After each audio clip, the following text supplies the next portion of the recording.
waiting on me, I guess. Sorry we're a little bit late, but we got an awful good report this morning, so we're just leaving here right now. So I'm going to go ahead at this time and call the meeting to order. I'd like to thank each and everyone that's here today. Appreciate y'all coming out. Thanks to the board members that are here. We'll move along, and hopefully we'll get out by 3 o'clock.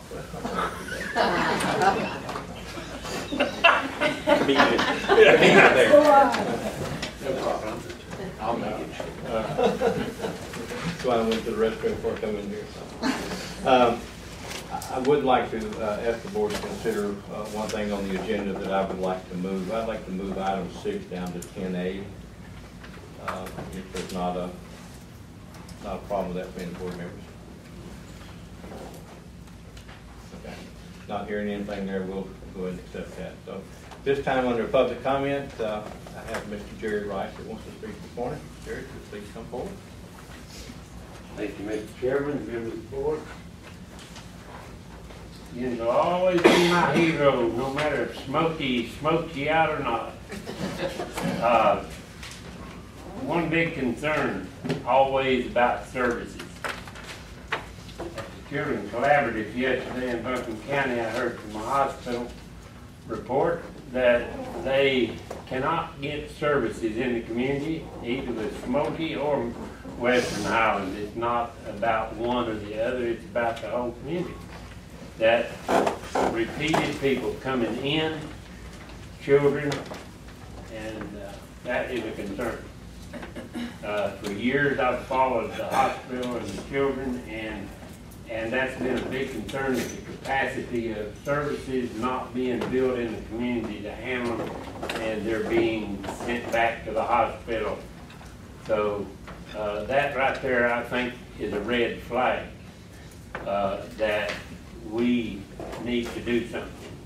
Smokey needs to do something.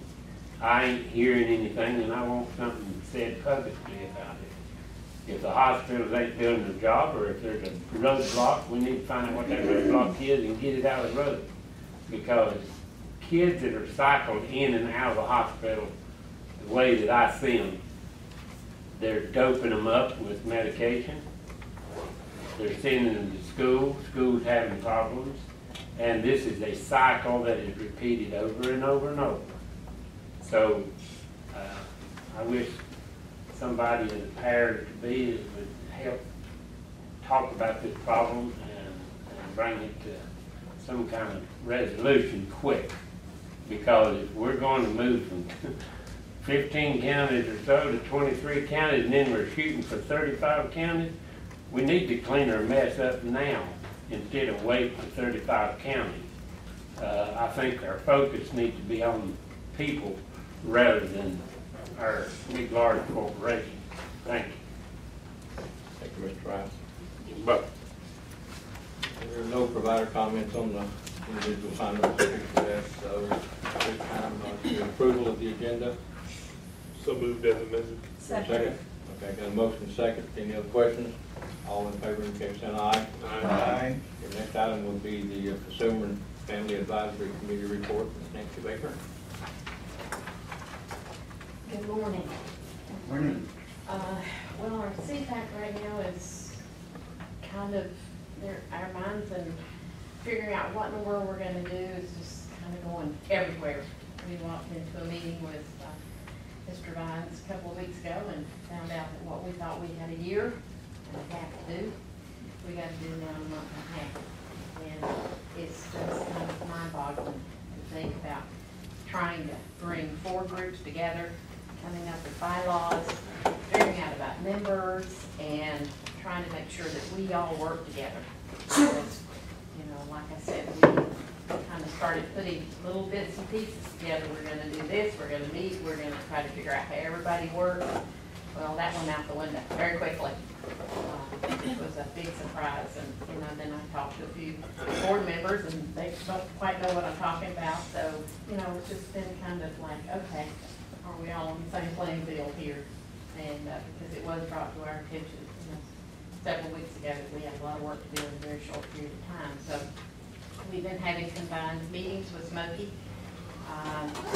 We have been trying to come up with getting people on bylaw committees. Our bylaws are quite different from Smokey's, as we were told by one of the members from one of the other CFACs. We're more controlled. No, we're not more controlled. We go that along, and our bylaws went that way. So they're a little bit more laid back, so we've got to figure out how we're all going to work together. We feel like our responsibility as governed by the law is we answer to the board, and that's what we've always tried to do. So, and we feel like we do a pretty good job of it. We've not done a good job on a few things, but we feel like we've been here for the board and, you know, supported the board. So now we've all got to figure out where we all play differently, look differently, you know, how, but we are going to be the fourth CFAC. So there will be now 4 individual CFACs all working together. I do have to thank Mr. Vines. He called a meeting with video and with Smokies. We had 13, I think it was 13 things on our list that we as our CFAC wanted to be able to continue to have. All of it was honored. And of course, Smokies, some of Smokies CFACs now are going to have some office space, which they didn't have. So some goods come out of both of it. Some of the things that you guys had given us, some of the other CFACs didn't have. So they're going to be now working to get a space for them to come into and work like we have here in an office. So I kind of feel like we're all coming together. There's some differences on both sides, but we'll figure it out because we're all here for the same purpose, and that's for the consumers and families. And that's what we're going to stand for and fight for, and figure out how to do it all together. Any questions? Maybe a question to Mr. Chairman. Chairman, you mentioned here that that was a surprise about to the CFAC. Could you maybe elaborate on that? What she's referring to?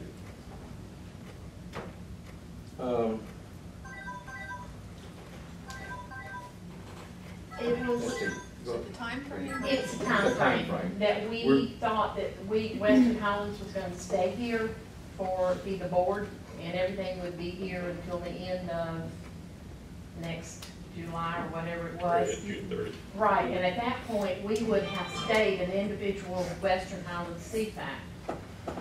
Well, I mean, that is, I assume that's going to be an item of discussion, but again, that We'll remain in effect until such time as the merger agreement's been approved by the state. Okay. Once that merger agreement's approved by the state, then we'll have 30 days for the new composition of the board to come about and for all the other transitions to be done. Right. And it would be after that period of time. And we are working on, and that's an item listed under a little bit under here about dissolution, which I'll go into in just a few minutes. But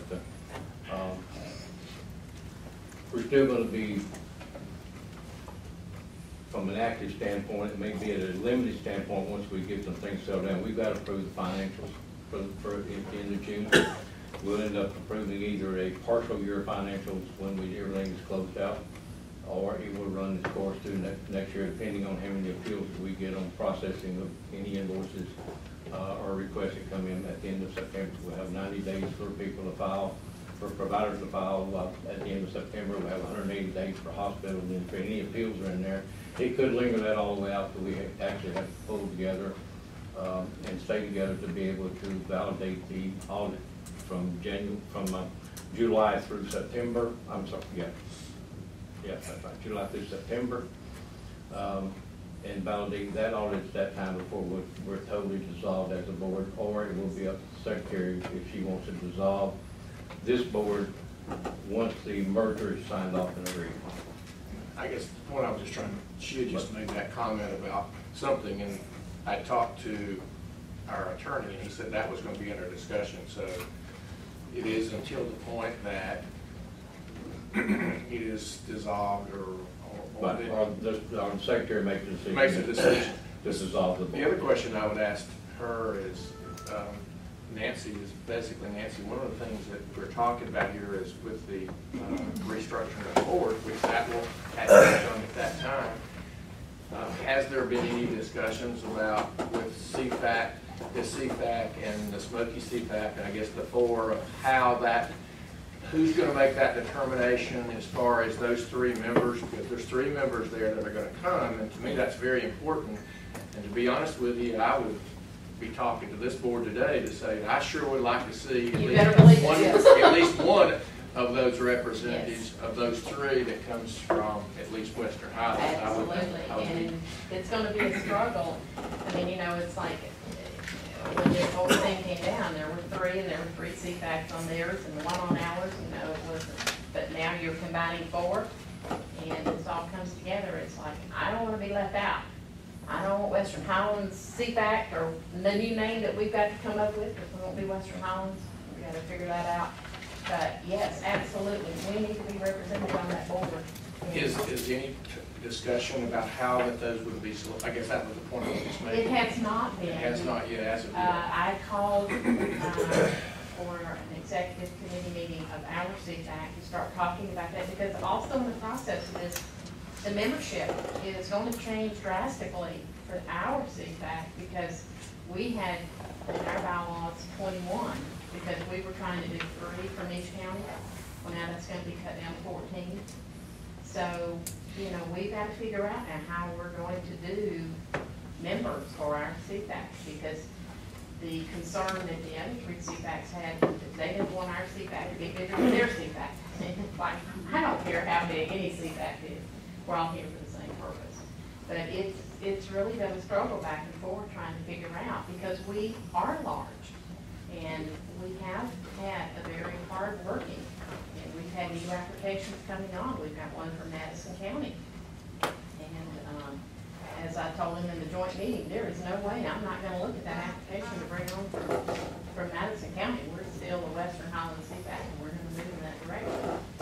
But, you know, it's going to be a lot different, and, you know, we've got to talk about, you know, because we can't have 2 from each one of our counties. And we don't want, you know, counties being left out. So, you know, we got to bring on 8, one from each county, and then try to figure out who we, you know, who we can say we can't have. And it's going to be a struggle. And Let me ask, and maybe I ask Brian this, is Brian is the Ms. maybe McGinnis, is she heading this up, that effort up to bring this together for these three making sure that that happens? Yeah, I know Christina's been the main person involved with that. If you wanna, I mean, the answer is yes, and Christina can give you a little more about it. Sure, and I know that Nancy, in representing the Western Highlands CFAC and their members, as well as the Smoky Mountain Center CFAC, we have a staff member on the Smoky side, Brian Shupin, and I know Dick Graham was in here a few minutes ago. Maybe just don't see him right now. They have been meeting, coming together, and having conversations. There's been a lot of conversations with, I think, both CFACs ever since we had a meeting with Chuck, and all of us were involved in this. We're very, very sensitive about the membership, people feeling included, and that they have a place at the table. So I feel like, and again, I want to be very respectful to Nancy's opinion, that we feel like there's a very specific process in place to bring this together. Good. yeah, we've been working, like I said, we're meeting monthly, in thinking that we had this long time frame to kind of get everything worked out. And we're looking at goals and trying to take it slow. And then, of course, when we had the joint meeting, it was like, nope, can't do that. You got to speed everything up now. You know, so now we're trying to meet weekly, just to try to figure out how to get all this done. It's mind-boggling to think about, you know, what we thought we had a much longer time frame to come together and work on bylaws and work on memberships. And we weren't even, the board thing wasn't even in our process of thinking, because we knew you got an extension for it, or that was my understanding, because when we're coming together, well then, you know, some time frames were handed down to us is, you know, if this letter is gotten together by October 1st and it's sent into the state and she signs off of it by October 15th, you know, you've got 30 days. So you could be with us by, you know, November 15th. So, you know, we had to start looking at these timeframes, because these were the ones that were handed down to us in the joint meeting, you know, that this is what it could be. And, you know, so we started trying to move forward very quickly, you know, trying to think about, okay, how do we make sure that Western Highlands is represented on Smoky's board, and how we're gonna get all done. So it was pretty mind-boggling to us. Well, it sounds like there's a process involved. That's a good thing. Yes, there is. Any other questions? Thank you, Nancy. Sandy is here. I'm here. Didn't see you for a moment. Provider Advisory Group report, please. Sandy Fuchs. Hi, good morning. Good morning. Morning. We've been, again, doing exactly what everyone else has been doing. We are combined. I think I reported last time that we were combining the Western Highlands Provider Advisory Group with the Smoky Mountain Center Network Council. That combination has occurred, and we have a very big room in which we have our meetings now. There's a lot of people at the table. We've completed committee assignments of Western Highlands members onto the existing Smoky Mountain Center committees. So beyond that, our real focus really has been around receiving updates around transition and really getting information. We, at our last meeting, we received information from Brian and from Kathy Smith, who is actually the Chief Operating Officer at RHA, that they've been participating in the standardization initiative happening at the state level to look at standardization needs across MCOs. That's just really going to be so crucial as we move forward in the system. And so we received some updates about that, and we're really excited to hear some of the things that are possibly coming down the pike. As of hopefully right on time frame, we will have figured out exactly how we're going to be combined entity going forward. On September 18th, we'll have an all-day retreat of the combined groups, and at that point, we'll make decisions related to provider membership on the Provider Network Council, and also redo the bylaws as it relates to the structure. So we would expect by this time next month that we will be officially fully combined entity. Sounds like it. Any questions for me? Here enough. Thank you, Nancy. All right, thanks. Thanks, Sandy. Board Chair, person comments this time. I want to comment on the plans for dissolution.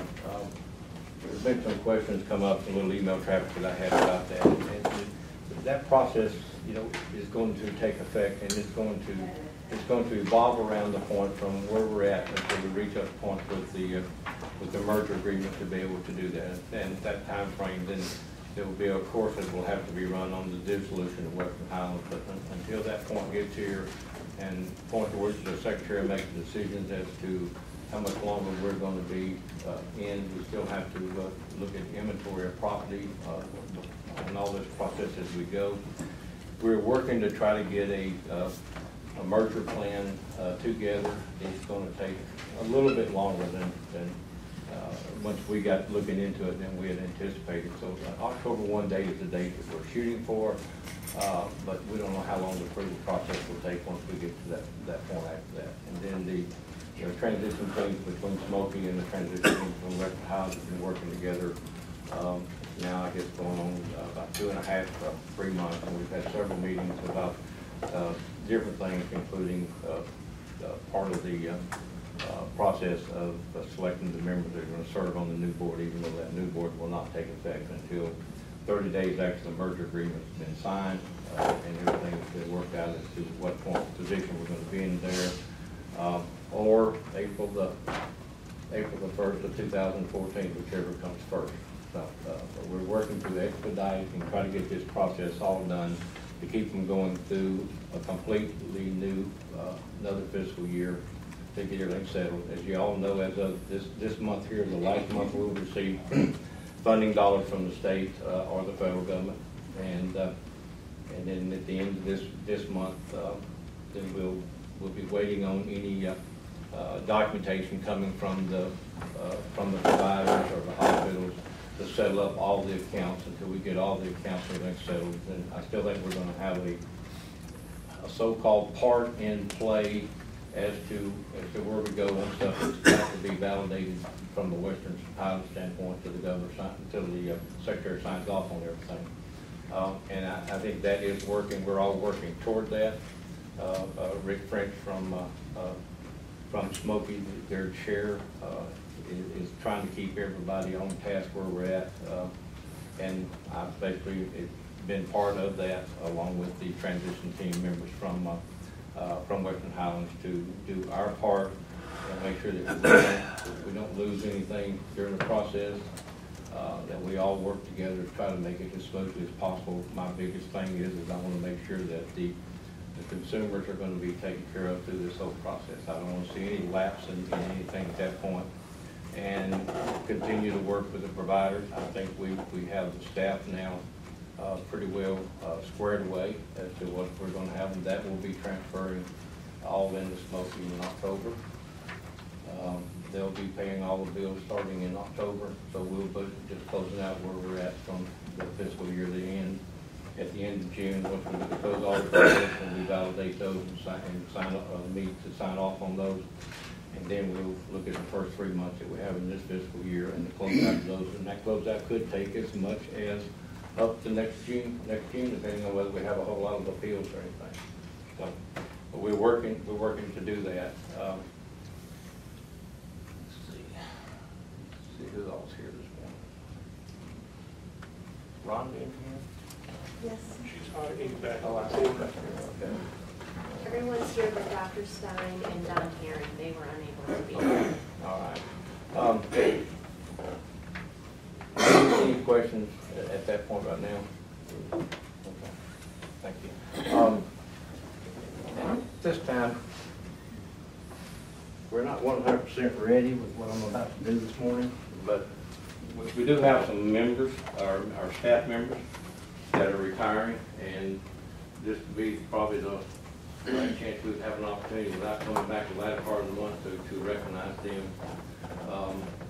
They'll be retiring at the end of this month, and wanted to provide them with a little something going away that's not, like I say, it's not finished yet, because it's got a blue piece of paper on front, but we couldn't quite make it happen right yet. So we're going to present this. It's a thought that counts. Right. We're going to present this, and then we will you will get them engraved a little bit later on. So at this time, I'd like to recognize Rhonda. Would you come forward, please?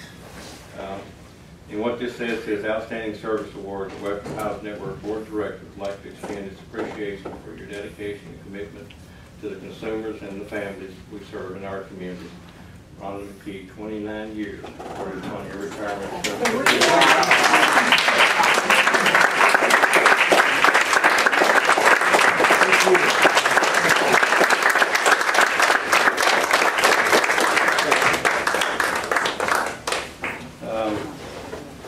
Person is Ms. Sonia Price, which is leaving us. And Sonia, while you're here, would you like to recognize the person that's going to be filling your shoes? Introduce to you Mr.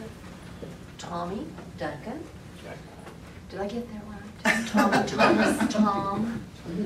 So I'm sure he's going to do a great job. Outstanding Service Award. For Sonia Price, Western Highlands Network Board of Directors would like to extend its appreciation for the dedication and commitment to the consumer families that serve our communities. Sonia Price for 22 years, awarded upon her retirement of 30 September 2013.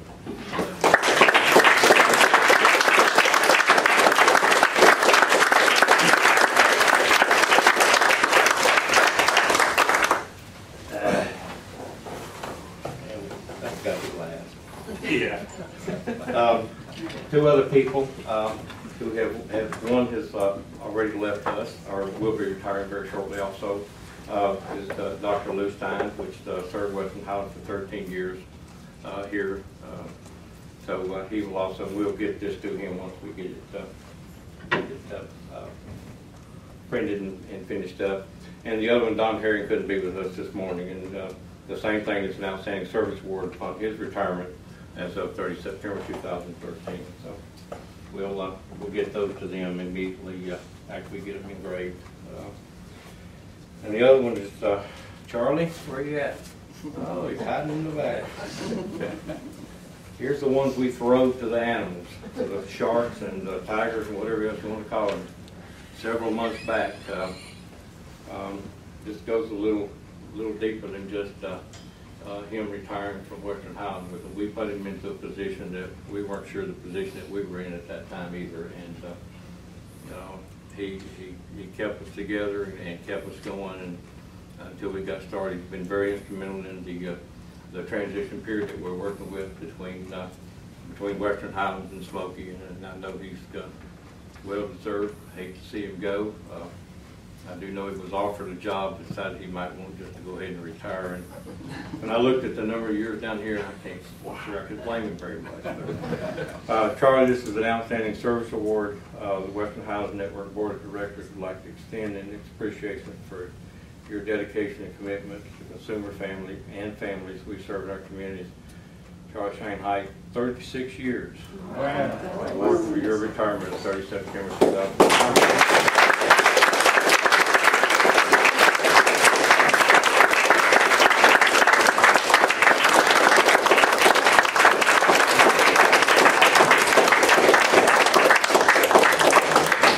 Don't go far after you retire, we still might need you to do something. I got his cell phone number. Thank y'all so much. You wonder sometimes where the years go. When I was much younger, it seemed like they didn't get around fast enough. But now that I'm much older, they seem to come a whole lot quicker. But I know the work and the dedication that has been done since I've been a member of this board, that I've known Sonia and Rhonda and Charlie. It's really been, I believe that they were here for the right purpose, and that was to help with our providers and also to help serve the people in our communities that need the assistance in which we provide. And I appreciate them very, very much. And they kind of kept us afloat for a while, and I think now we're way above the highest level of the waves in the water, so we're working our way up. So thank y'all very, very much. Appreciate it. Next item on the agenda, we are going to go into closed session. Hopefully it will not be a very lengthy closed session. Closed session pursuant to subsection 143.318.11, bracket A, bracket 3, and bracket 6 of the general statutes of North Carolina, to consult with the attorney in order to preserve the attorney-client privilege to consider personnel matters. Is there a motion we go into closed session? So moved. Second. Thank you. We'll be brief.